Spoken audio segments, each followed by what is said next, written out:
Okay, good morning and welcome to Daf Yomi, Maseches Yevamos, Daf Chav Beis, number 22. We have an amazing share for you today. We're going to discuss about a mamzer. Is a mamzer considered your brother or not? Uh, you have a brother, obviously your father and mother was legitimate marriage, but your father also was Boal and Erva, and a mamzer. Is that considered your brother? Is a mamzer considered your son? We're going to discuss that. And last but not least, this will be the topic of Yom Ben Sion. This is another level. Are you Mekayim in the mitzvah of Puravu? This is Rosh Shmuel with the Rosh Kol here. He asked me this question this morning. Are you Mekayim in the mitzvah of Puravu? If you have a mamzer, right? We know the requirement of the Gemara and Yevamos later on is going to discuss and say, according to Beis Hillel, you're Mekayim mitzvah pruvu. If you have a boy and a girl, you need one boy and one girl to Mekayim mitzvah pruvu. Let's say one of those children or both of those children are mamzerim. Have you dismissed your mitzvah of pruvu? Have you yotze your mitzvah of pruvu? I'll tell you what he says now. He says you're not going to be yotze pruvu. I am going to prove to you, my opinion, that you are yotze mitzvah pruvu. Obviously, the majority of the discussions have to wait till later in the Masechta, Daf Samech, Aleph, Samech, Beis, where they discuss the actual mitzvah Puravu. The Gemara is about Puravu. Let's get started. The bottom of Chafal from a Beis we left off yesterday. The first wide line on Meimar, Achshar be'eshes Achi Avi Aviv. All right, we talked about yesterday about shnios, right? Things that are not asar, are not called an erva minat Torah, but midrabanan is a safeguard. The Rabbanan didn't allow you to marry certain ladies. So the Gemara says, achi avi aviv. Your grandfather's brother's wife, again, your great aunt. V'achos avi aviv. Another type of great aunt. You're more direct, actually. Your grandfather's sister. Not your grandfather's brother's wife. Both great aunts. Amalei Rav Hillel, Rav Ashi. He says it's completely mutter. You're allowed to marry your great aunt. You're 20 years old. She's 70 years old. What a great marriage, no? 20-year-old, 70-year-old marriage. You hear about this all the time, right?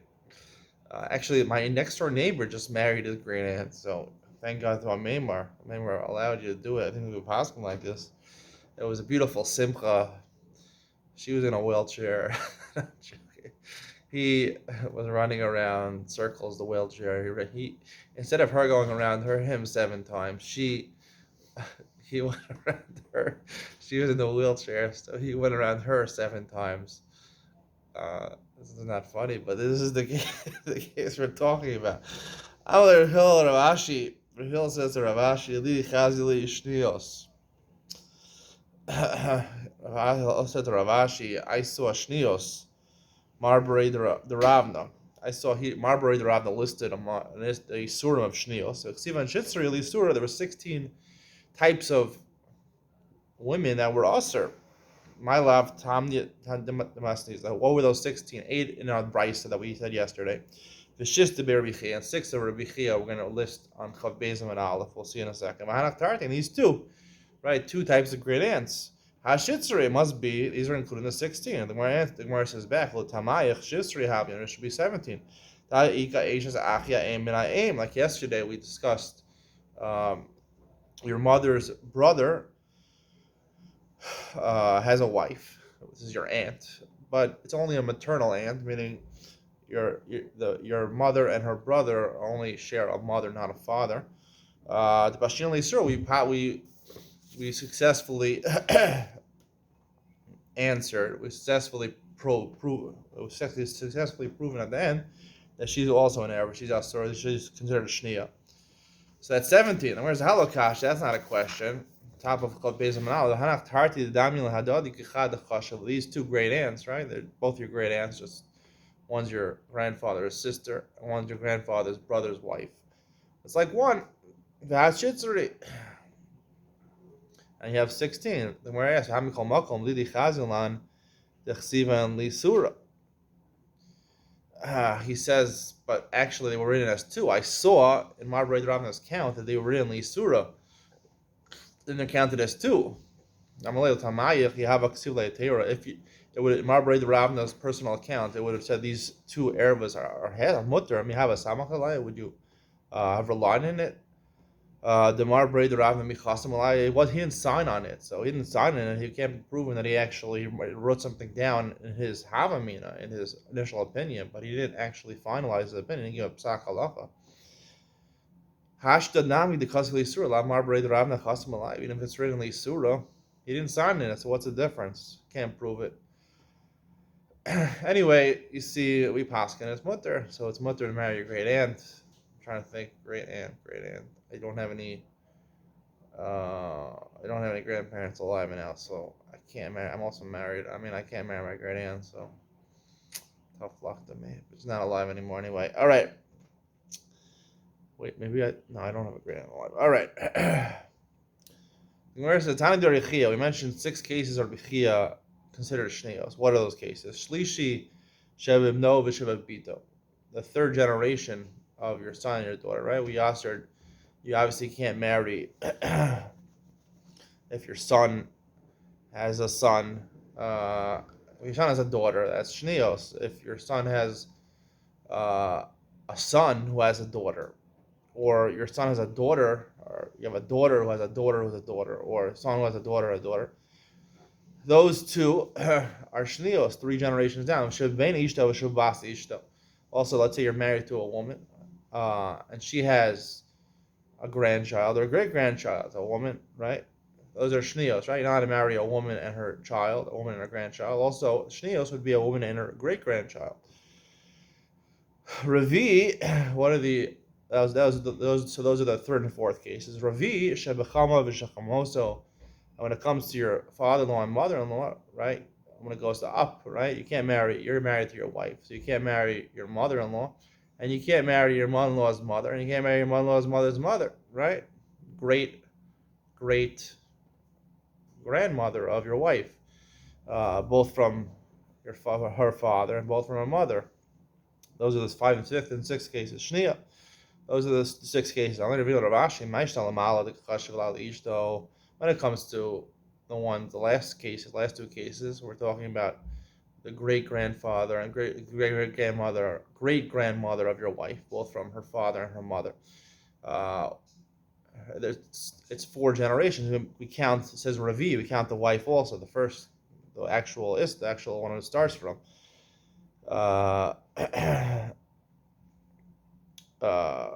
Mishna lamata, the lokachashul al ishta. When it comes to the 3 generations down, right? We don't talk about your wife. We don't include your wife. If we include your wife, it would be 4 also. We're talking about your great grandchild, right? So if you include your wife, so that would be your wife would be 1, her child would be 2, grandchild would be 3, great-grandchild would be 4. We only say 3. We don't include your wife. It's really the same thing, but why do you say it differently?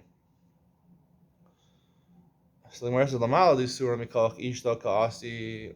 When it comes to your mother-in-law and your mother-in-law, it's coming on account that you married your wife. So therefore, it's important to mention your wife. It's not coming. It's coming from you. It's your granddaughter. Right? When it comes to the child of your wife, right, who's not actually your grandchild, it's just usher because you can't marry a woman and her grandchild. And it doesn't say. So whereas I did Tana Shlosh Doros Lamata Dide Lo Chash Tana Nami Gimel Doros Lamata Dide Lo Chash. The 1st and 2nd cases we're talking about coming from you, and it was going Lamata, going downwards. So therefore, the 3rd and 4th cases we're talking about the grandchild, the great grandchild of your wife, who didn't have the child with you, right? Her children. You can't marry her and her children. So therefore, we also counted. We didn't include the wife, we counted only the children. Right, Rabbi Chia says these cases, the great-grandchildren, do they have a hefsek or do they not have a hefsek? Meaning, we said the great-grandchild is also the great-grandmother. What about the great-great-grandchild, the great-great-grandmother? Tashma Damar Rav, Dali Noshim Yeshlan hefsek. Rav said yesterday, 4 Nashim have a hefsek, the only generation afterwards, no, it was Sulo. There's no Rav didn't include any other cases. So you see, even the great-grandchildren, the great-great-grandchildren will be usher. The Gemara says, Rav was only mentioning that based on, he was qualifying the Mishna, the Bryce that we brought yesterday on Chaf Aleph, but maybe Rabbi Chia, he would agree that Ein Lahen Hefsek, Tashma, Shlishi, to agree that there is a hefsek by these also, and the Shnia is a great-grandchild would be usher, but a great-grandchild, a great-great-grandchild would not be usher. Tashma, Shlishi, Ravi, says Shlishi Ravi, and Rabbi Chia's Bryce says Shlishi Ravi in Tvei Lo. You see that above those generations is not even Shnios. Where it says Dilma Mishlishi ve'elach Ravi ve'elach, it just meant to include even a third, even a fourth generation, but also would include from starting from Shlishi and starting from Ravi onward, even his great-great-grandchild would still answer all the way up and all the way down. That would mean marrying not your it's kind of crazy. You can marry a woman and her great-grandchild. So that would be like 3 generations. That would be a woman you're married. Just now you're 9 years old, and you're married a great-grandchild who's 20 years old. So now you're 9 years old. And now the Gemara is maybe even great-great-grandchild. So now you're 110 years old, and the person you're marrying, the woman you're marrying, is 20 years old. This is kind of crazy. You're lying on your deathbed and you want to marry your 20-year-old great-great-grandchild. Hopefully you're not shota by then. I don't know. If you're not shota, you can actually think lucidly. You'd probably be astounded that in this generation they want bigger diamonds. It used to be 100 years ago, it was okay to get her a pearl necklace, and now you got to get her a 2-carat diamond. Times are changing, right? Bob Dylan. All right. Gemara says,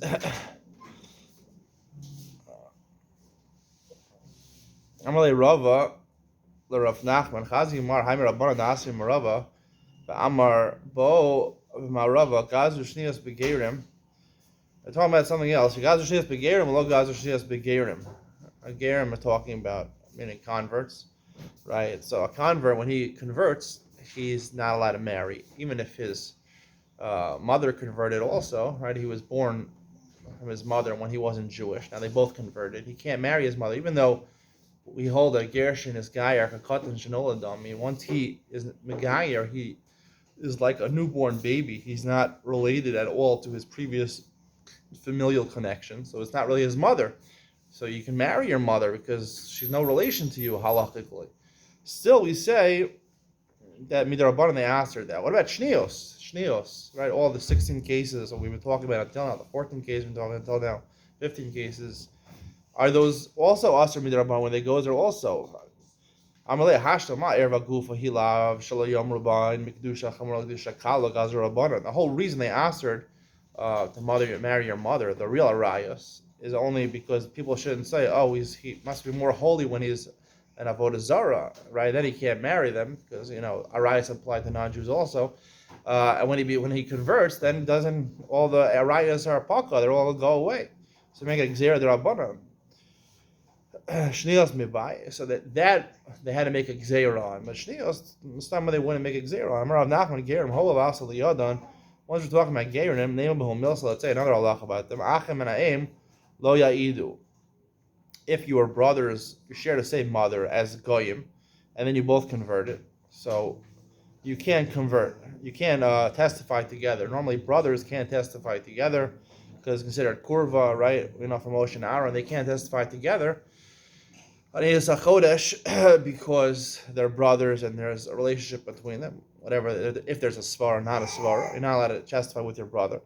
But if you're non-Jewish brothers, so then you could, because they may do edus on edus. B'diavad is edus and edus. Now, Gatchila, they made a gzera, they shouldn't testify together because they share a familiar relationship, just like you're not allowed to be boel, they're a gozer, be boel, an erva, so therefore there also gozer, because you share a mother, so you're somewhat like brothers. But the real purpose of this halacha is acham and av me'ilan chachila. But if your brothers, you only share a father with a goyish father, and then you both converted. Then you could even be made l'chadchila, because the Gemara Rashi brings a svara, the Rachmana afkarei lazare, that a goy, the bias mitzri, a bias goy, is not considered a bia, and therefore his zera, his sperm, is considered not coming from his father. It's considered hefker. He doesn't have a father, so therefore you have no relationship at all to your brother, even when you're a goy. So when you convert, you sure have no relationship. You could do edus together.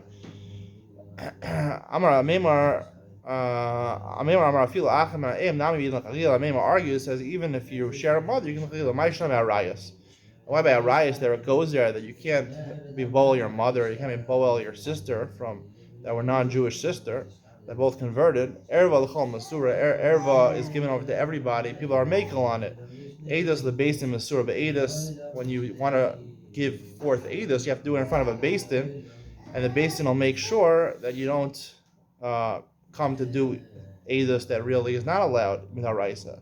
The garishn is guy got is all based on the fact that a ger that's megayer is considered a katan. He's considered to be no relationship to the previous relationships he was when he was a guy. Mishna says, Mishi yeshlo ach mikol makom zoki gejiz achiv liyibam. Anyone who has a brother at all, we'll see why the Mishnah includes at all mikol makom. If he has a brother, so his brother, even his brother's a legitimate brother, he's an illegitimate son. We'll say he's a mamzer. He has a brother, so therefore, and his brother died, so therefore she is now in a situation of yibum midaraisa, and either do yibum or chalitza, and the Rabbanan didn't allow you to do yibum, but you have to do at least chalitza. Echav hu l'chol davar is considered his brother for everything. Chus misheyesh la'ach min hashivcha min avos kochavim, except if you shared a father, and your father, one of you was a child not from a Jewish woman, from a shivcha, knainis, because that's not considered to be the son of the father, and therefore you don't have no relationship through your father. Also, right, the halachas of yibum only apply if the mother and father, your brother, had no children. But if he had a child, even if he's a mamzer, we'll see, there's no more mitzvah of yibum for the brother. You're chayav if you hit your father, even though your father is a mamzer, you hit him and you cause blood or you curse him, you're chayav. The Torah is chayav misa for that.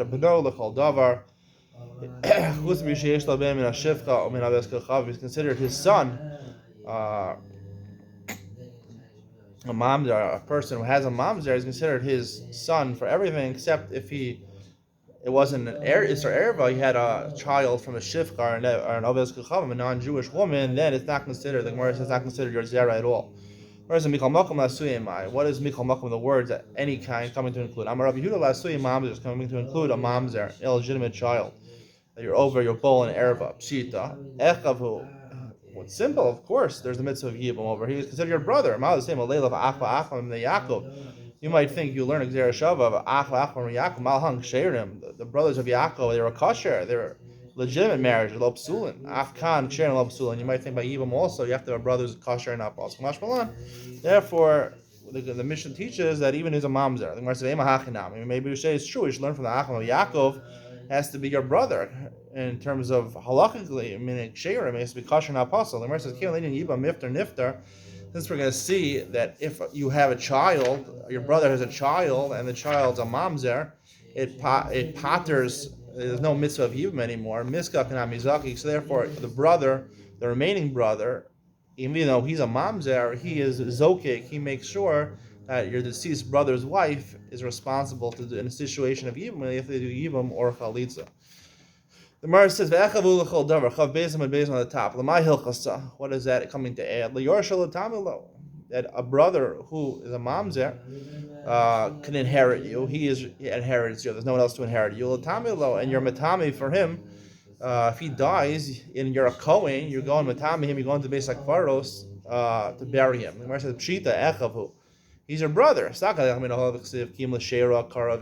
comes to matami yourself, it says your wife who's next to you. Amar Mar Shero Zu Ishta. What is Shero? It means your wife, right? One of the Zion Krovim and your Kohen matami for his wife. But another pasuk says that a husband shouldn't be matami in his nation. What is that pasuk coming to tell me? Yesh Baal Shem matami, yesh Baal She'ena matami. It's coming to tell me there's certain husbands that are not matami, they're kohanim. Hakei, it's matami l'ishta kshera and matami l'ishta psula. So When are you matame as a Kohen? Only if your Isha is a Kshera, she's not a Grusha.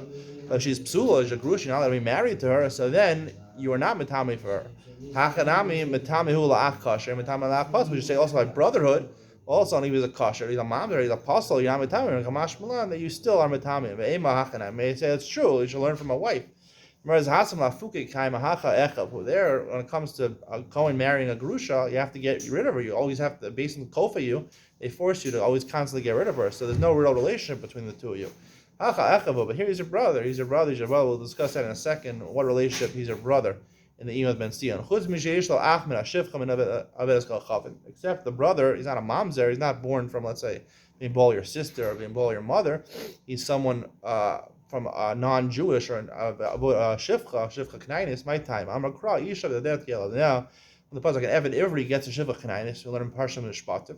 When he goes free, then the children go to the other, they don't belong to the father. They're not considered miyuchas after the father. His zera is not considered a zera for when he's boel, non-Jewish, and therefore they go to the adon, they go as master, and they don't belong to him. So the second halach is that if he has a child, the deceased brother has a child, even the child of mamzer, there's no mitzvah yivum on the other brother. If you don't say mamzer, I tell you a mamzer, like we said before my time. Why?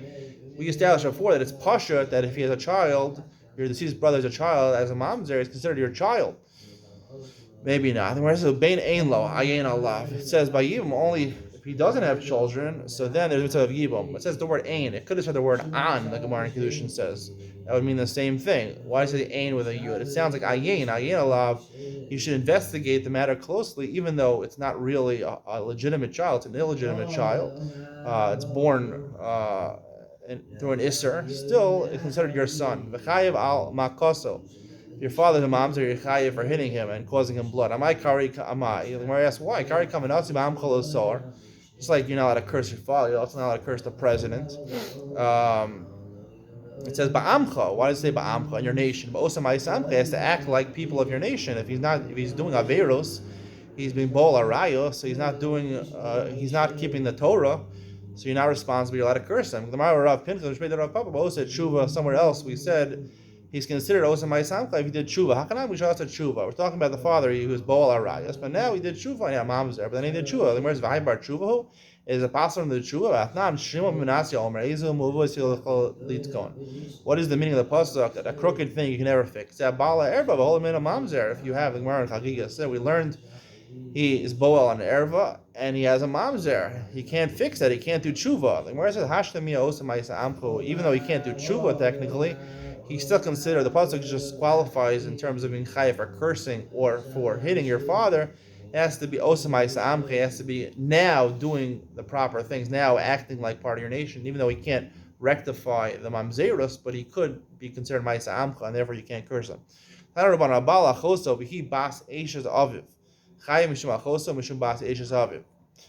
we're talking about a case you have relations with your sister. Your sister is an erva, right? And there was also, the Torah says a different way of saying you can't be with your sister.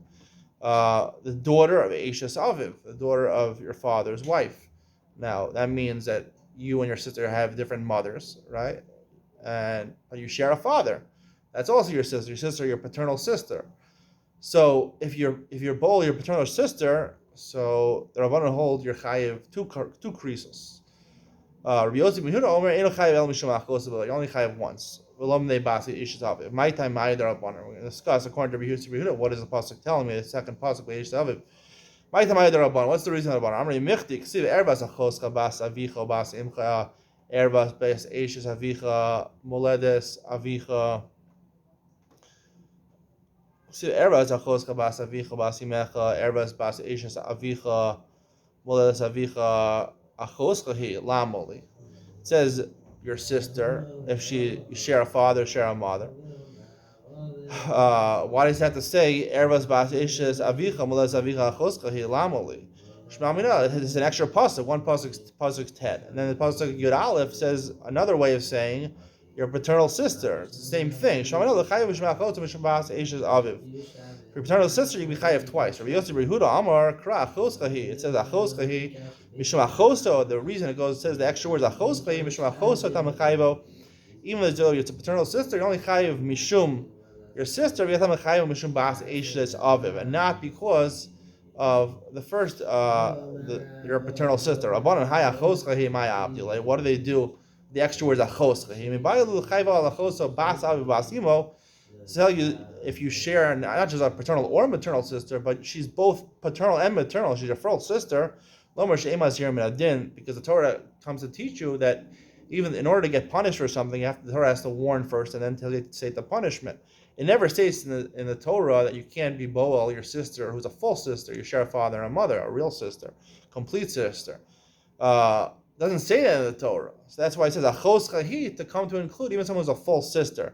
Tell you that when you can't bring as haras, you can't bring a lav in the Torah from a kal v'chomer, because logically we could have said kal v'chomer. If you can't be with your maternal sister or your paternal sister, or if she's both your paternal and maternal, you can't be with her. Actually, the Torah is telling you, we don't learn logically from that. We don't learn logically from that, and therefore you have to say explicitly explicitly that if she's a full sister, she's also. She said achoscha la hi lamali. Why does it say he? Mishum achoscha dem chayvo itam chayvo mishum bas eishes aviv. To come to exclude, only say you're chayav once. Rabban afagav dechsev achoscha is tzurech lemechtafi.